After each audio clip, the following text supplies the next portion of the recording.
Good evening, people, and welcome to Escape Studio's webinar on getting to the heart of visual effects with me, Mark Spevick. I just want to introduce you a little bit to Escape Studios. Dominic Davenport, our founder, started Escape back in 2002, a whole 10 years ago, with the aim of addressing the fact that there was nobody really teaching visual effects at all in the industry at that point, so he wanted to fill the gap and address that. So Escape have been going for 10 years, teaching particularly visual effects skills to students. Myself, I have been in the industry 15 plus or so years in various roles as an artist. If you want to investigate on Escape's website, you can find my sort of listings and more details about me, but I'm not here to talk about me. I'm here to talk about visual effects and exactly what that involves. So the best way to look at visual effects is kind of look back at a bit of history. Now, people have been making films, obviously, since film was kind of invented back sort of late 1800s, and in particular, the first person that started messing around with it was this guy called Georges Méliès. He was a Frenchman. Interestingly, he was a magician, and he liked the medium of film. He could see a lot of potential with it, and he started playing around with the camera and working out that you could actually photograph things twice, and therefore superimpose images into the same shot, which made you think they were shot at the same time. He was just sort of looking at magic tricks and how he could adapt those to sort of the medium of film. Particularly if you look at the slide I have up, the one on the right is a known magician's illusion, sort of the decapitated head, but he wasn't using the traditional method of mirrors. He was actually using this property of film that he found. His most famous film, in fact, is the slide on the left. That's called Trip to the Moon, where sort of the rocket lands on the moon. It's a face talk, and the rest of these. You can find these on YouTube. He used to make his films between 1896 and 1913, which just shows you how long ago he used to do this stuff. But things obviously have progressed a little bit since then. So today, as you can imagine, our visual effects are a lot more glorious with a lot more things happening. And a lot of this is down to the fact that we now have computers. Since the computer age, sort of, the end of the last century, I can say that now, sort of late 1980s, 70s, 80s and 90s, computers obviously came along and were a bit more powerful. We could start to do things within the computer and graphics, and this allowed us to do many, many more visual effects.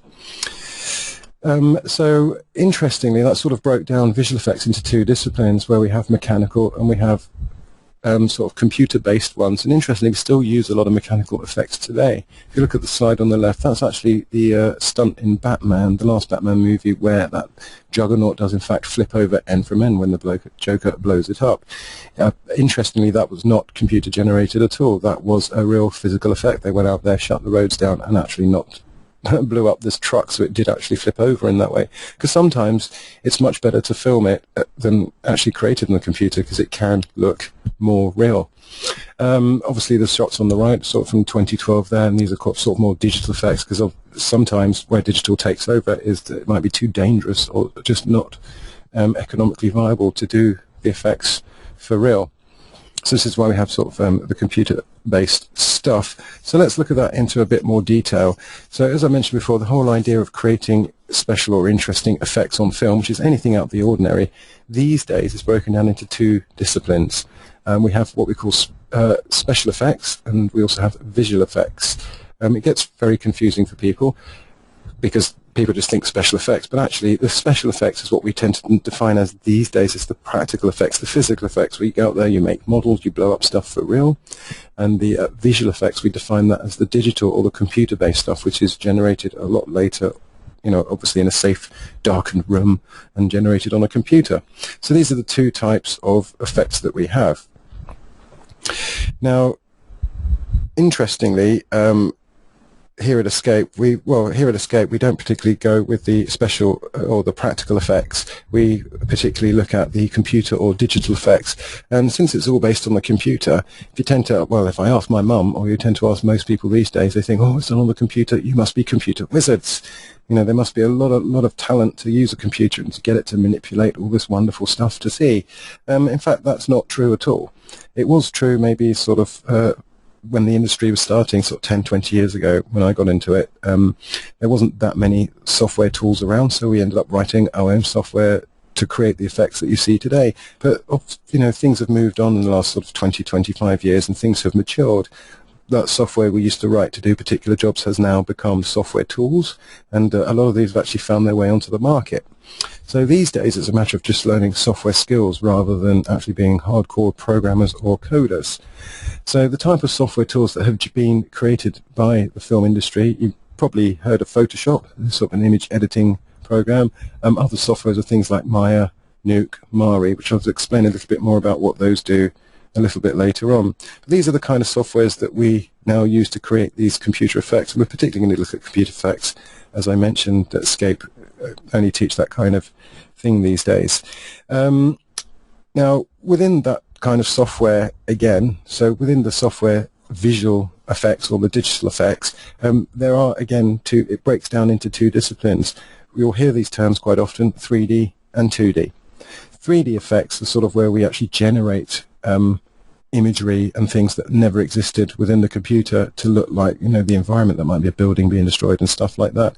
Whereas the 2D stuff, again, we may generate paintings or images with that, but generally the 2D discipline is mostly about what we call comping or composition, and the easiest way to understand that is like cutting out photos and sticking them together like photo montage, so you can put together many different images to make a bigger image. And this is kind of what we do. We have the original principal photography that was shot on set.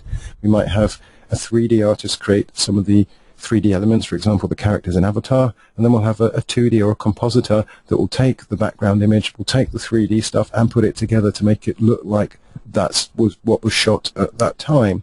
So we all work as a team to produce these amazing effects. Now, don't worry if you don't know anything about computers, because it needn't put you off. As I mentioned, these days the industry has matured a lot, the software tools have matured a lot, so fortunately you don't need high-end technical skills. It is just a very simple matter of learning software skills. Now, you can have two types of skills to come and do visual effects. You could be just purely artistic, or you can be technical. We get a lot of artists, we get a lot of technical people, and we get a lot of people that can actually do both. It really doesn't matter. If you're great at programming, things like Python, C++, etc., then the film industry can definitely use your technical skills for writing software and doing a lot more of the innovative stuff. But then again, if you have artistic skills, there's many jobs for that too. We don't need programmers all the time. We need people that can paint, we need people that can sculpt, we need people that have a good eye for detail, for timing, also for animation. So if you have artistic based skills, this could be a great career for you. Also, if you have technical skills, this too could be a great career for you. It's not just about being very good with a computer. At the end of the day, particularly at Escape, we teach you the software skills that you need in order to make it in particularly the visual effects industry, but generally in computer graphics anyway, which is a much bigger area than just film. For example, we have games, product design, etc., etc. So once you learn these software skills, you can actually extend them to anywhere within sort of computer graphics, really, although we do teach with a specific focus towards the visual effects and TV industries.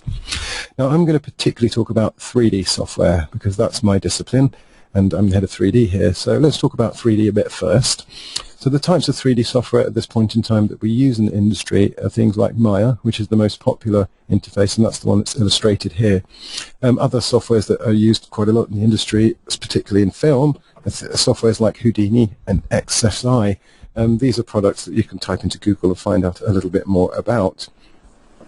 So it's these software skills in 3D that allow us to do the work. Now, let me just explain a little bit about 3D, because in 3D what we try and do is represent the real world in terms of the computer, and that can often be tricky.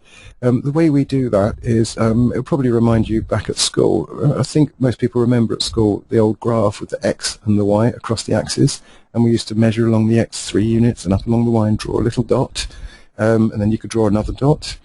Interestingly, if you have 2 dots, you can draw a line. If you have 3 dots, you can make a triangle out of those, and that triangle is the basis of everything we make in 3 dimensions. That we call a polygon. Put lots of triangles together and you can make very complicated surfaces. We don't just do it in the X and Y 2D graph, we have to extend that into Z and give it a 3rd dimension, a bit of depth too. And we have this 3-dimensional representation of the real world. Now, the interesting thing is the computer can move it around like it was in the world. We can even paint it and light it as if it was a real model or something. And this is how we create the 3D stuff. And this is, for me, the most fun bit, is actually making and painting interestingly, I was actually a physical effects artist before I was a digital effects artist, so I was out there model making, sculpting, painting, and blowing stuff up. And it's just interesting to be able to do exactly the same stuff in the computer, but keep my hands clean. And the interesting thing is I can undo stuff. It's no good chopping a piece of wood and going, oh, I've got to undo that, because you can't. So the computers will actually allow you a lot more freedom, flexibility, and allow you to do a lot more things. So 3D is quite fun, but in order to explain 3D a little bit more in depth, let me talk about what we call the pipeline. And the 3D or 2D pipeline, a pipeline is basically a sequence of jobs that you need to do in order to achieve the end result. And these days, films are so complex that the job is actually broken down into pipelines, and people can specialize in those pipelines as well. You can also be a generalist if you want, but generally people tend to specialize, especially at the bigger facilities. So let's have a little bit of a look at the 3D pipeline. So within the 3D pipeline, we have various disciplines. Things, first of all, we need to model, texture, light, then render. And they need to be done in order. So let me explain what those are first of all. So modeling is the first bit. That's actually building, where you create the surface, you create the object. It might be a cup, it might be an alien, it might be an entire city. But that's the modeling process, and that requires a good eye for detail, a good sculptural sensitivities, and some patience, because the software tools aren't quite like the real world, so you have to learn a different way to do stuff. But essentially the skills of proportion and detail and understanding what makes form are universal. That applies in the computer, or if you're a traditional sculptor, or whatever way. Once you have your model, you obviously need to paint it and make it look real, and that's the next discipline, texturing. And again, people can do that as part of a bigger pipeline, or people can absolutely specialize their whole career of being texture artists, where you paint things to look real. You can make them look rusty, you can make them look old or new or shiny, and the texturing's a lot of fun too. That's what takes the 3D model and actually makes it look very realistic. Now, that's not the whole story. In order to make our final image, we then need to light this object. And again, lighting TD is another whole discipline or a job at a bigger facility, and at the small facility you might do the whole pipeline. So what the lighters do, they will again take the model that's textured and they will pop that into a scene. And a scene is kind of a re-representation of what happened on set. We'll have a virtual computer camera that's moving around exactly the same as the real camera once moved around the real set. So they basically move the same way. That way the computer-generated model will actually move around in front of the camera like the real world once did. So it looks like it was shot with the real camera.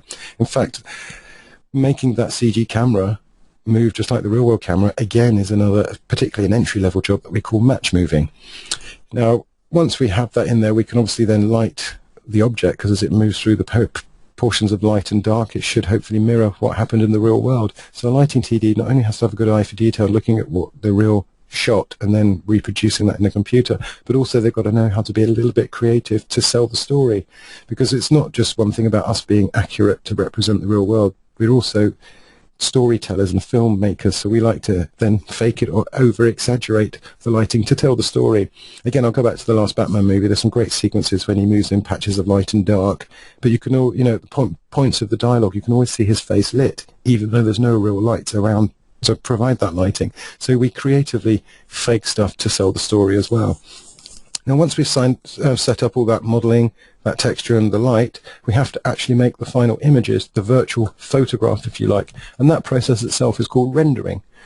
And there's many bits of software that can make the final image for us. And in industry, they use various renderers.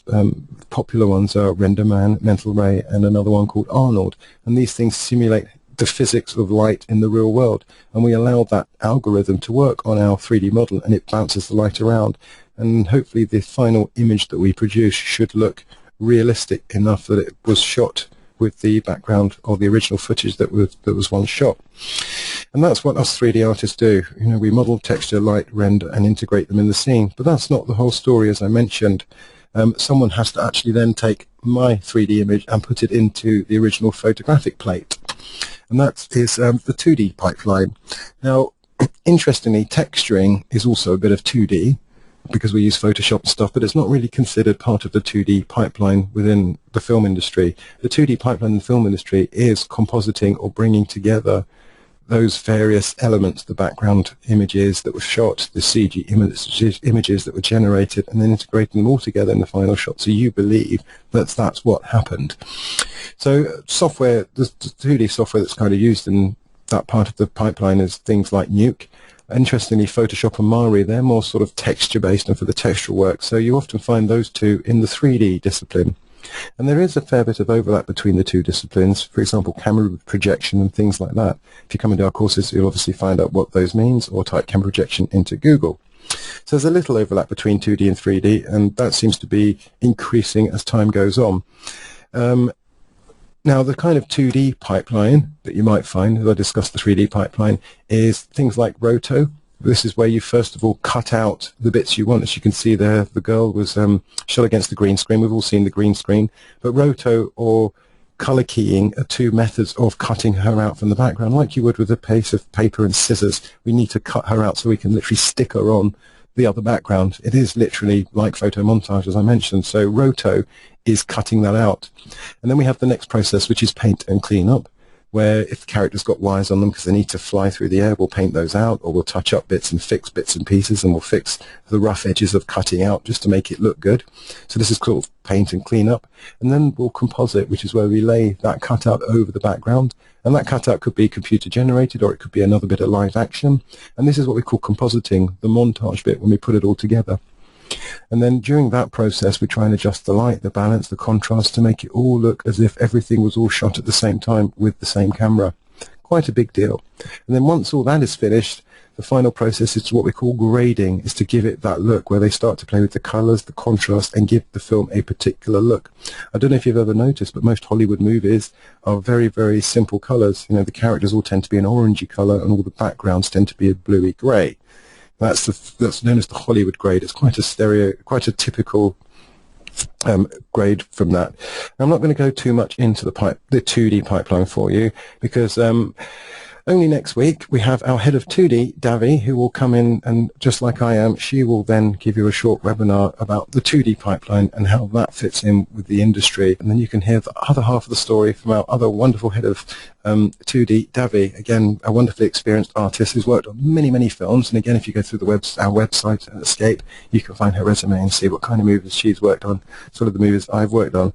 So I'll leave that part of the talk.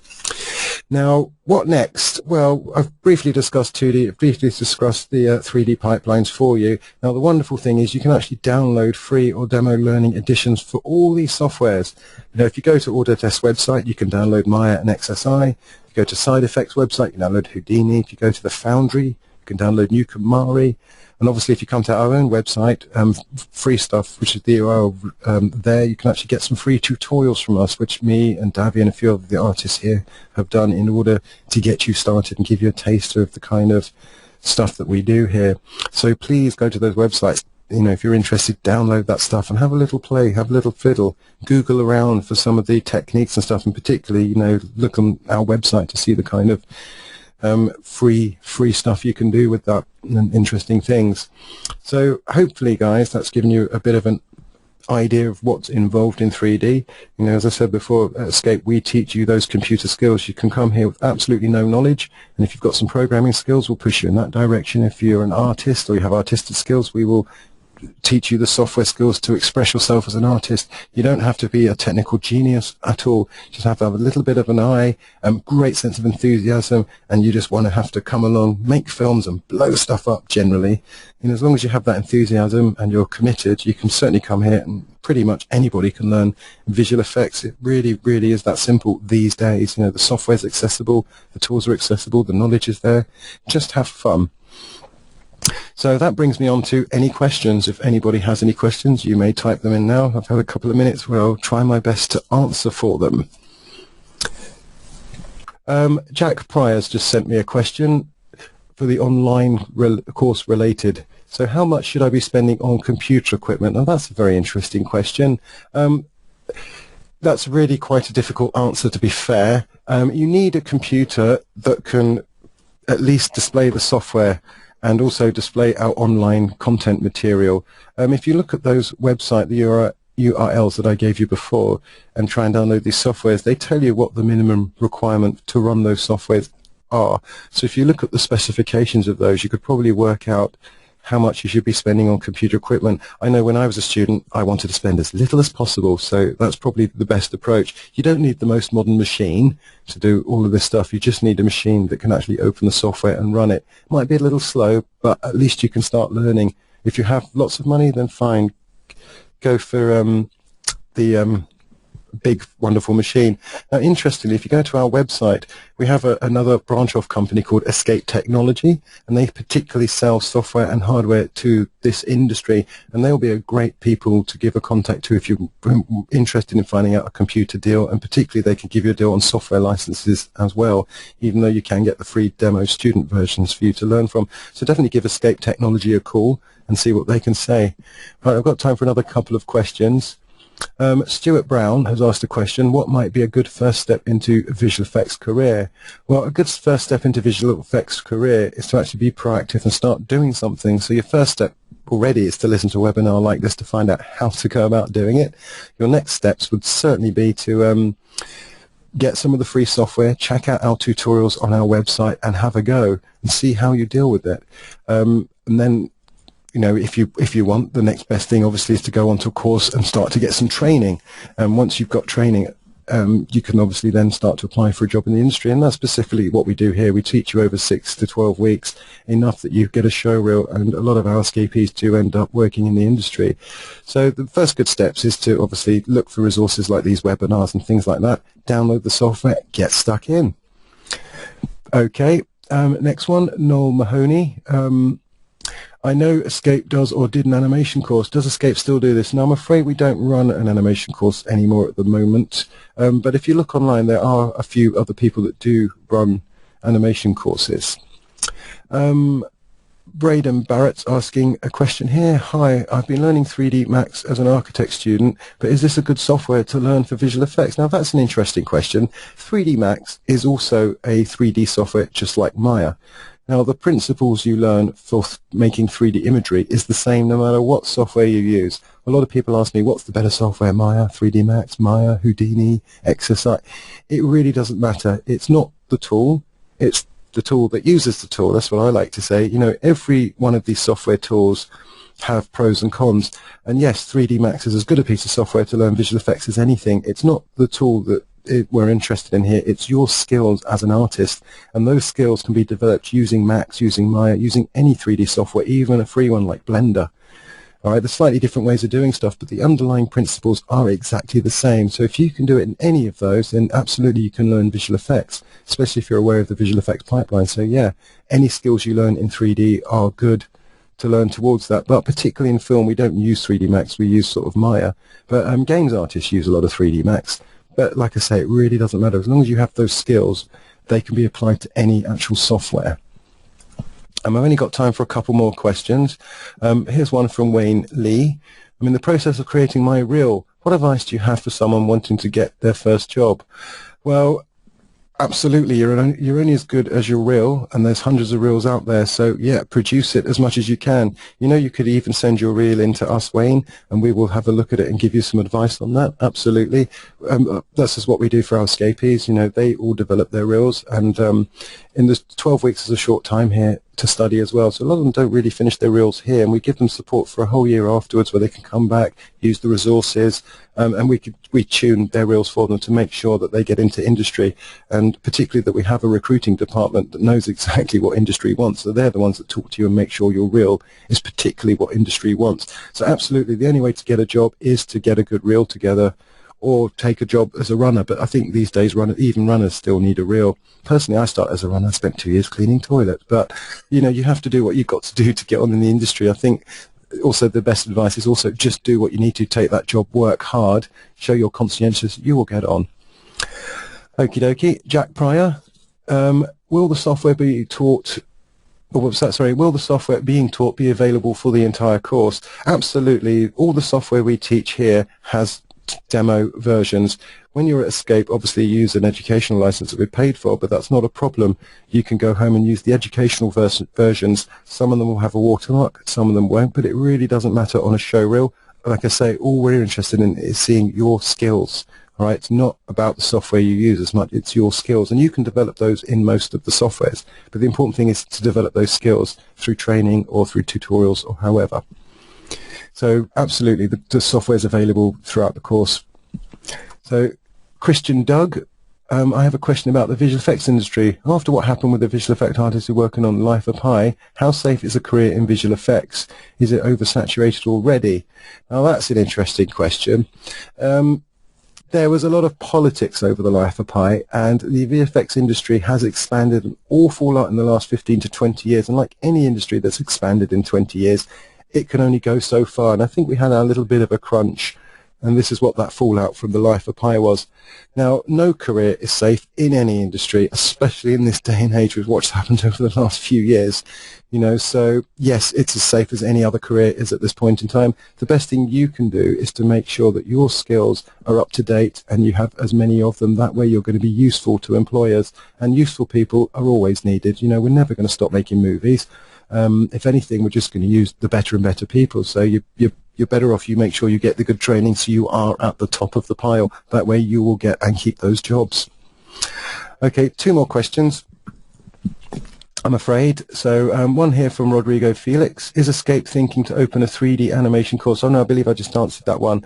I'm not sure at this point in time. It actually depends on demand. We interestingly stopped running the course because there was a lack of demand from students doing that. But if enough students start sending us emails saying, we want a 3D course, we want a 3D course, absolutely, then we will start to do one again. But literally, it's down to demand from our students. We listen to the courses and the things that people want to learn, and we try and address those. So yeah, let us know if you guys want a 3D course. Let us know. Send us emails. If there's enough of demand, we will certainly do one. Excuse me. So Andre Bors, I hope I pronounced that right, I do apologize. Are there any prerequisites or knowledge that I need to have at the beginning? The answer to that is a quite resounding no. I personally, and the rest of the team here, we treat everybody when they first come in as if you know nothing. Even if you know something, it's always good to relearn those basics. If you get a solid foundation, then whatever you build on top of that is going to be rock solid. So the first few weeks here, for people that have a bit of experience, might be a bit of dull because we go back right from the basics. And for people that know nothing, it's wonderful because they get to teach anything. So no, there's no real prerequisites to come and do a course here. Although saying that, when you do come and do a course here, we will illustrate to you what you need to do. We have some videos, some warm-up stuff that give you the basic skills that you can come here and do a course. What we don't do is teach you how to use a computer, teach you how to use the software, you know, the basics of the software kind of thing. We want to get to the more interesting stuff quicker. So we have primer videos and things like that, which we recommend all our students view and go through before they actually start the course, because that makes the, you know, running with the course a hell of a lot easier for them. So there's no real prerequisite to come on the course, but if you do come on the course, we do make sure that you do sort of do the warm-up videos first to make sure everyone's up to speed. Go on, I'll do one more question, I'm afraid. So Rodney Amavor's got one more. Is Maya the only 3D software for VFX, or are there any cheaper applications? In fact, any 3D software you can do for visual effects. As hopefully I mentioned during the slides, visual effects is made up of many, many bits of software. So if you want to create 3D imagery, any 3D software will do that. If you want to do visual effects, well, visual effects is integrating that 3D imagery into other imagery, if you like. So if you want to do visual effects, you can use any 3D software you like, not necessarily Maya, to produce those 3D images. You can use any compositor you like, something like After Effects or even Photoshop or Nuke, to put that into a photograph. And that's visual effects at its most simplest form. So no, Maya is certainly not the only software. You can use any one you like. Okie dokie then, guys. I think we've run out of time there. I'd like to thank you very, very much for taking the time and patience to listen to me. I hope you found that informative and interesting. And I've got one last slide here again for you. You should definitely keep an eye on our blog, where we often blog not just VFX related stuff, but often just interesting graphics or visual based stuff. But definitely check out, if you're interested more, our open days. We hold open days every now and again where you can come in. You can often hear a talk from an industry expert. We get guest speakers in, which is wonderfully interesting. Plus also you get to see the kind of work the students produce here. And of course, if you come here, there's our students, so stop them and ask them, see what it's like. Say, what it's like here. Are they nice? Are they horrible? Just ask them. See what they have to say. Plus as well, you know, you'll get to see past students' work. And I believe if you come to the open days, there's often free croissants, which is always a bonus. So absolutely, please come along to one of those and just check us out. Come and have a chat with me, come and have a chat with Davy, come and have a chat with any of the sort of our team here.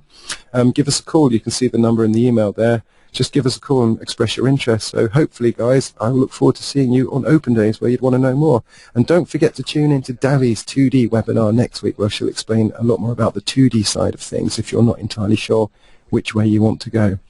So again, I'm going to say thank you very much for your patience and listening to me. So good night, guys. Thank you very much.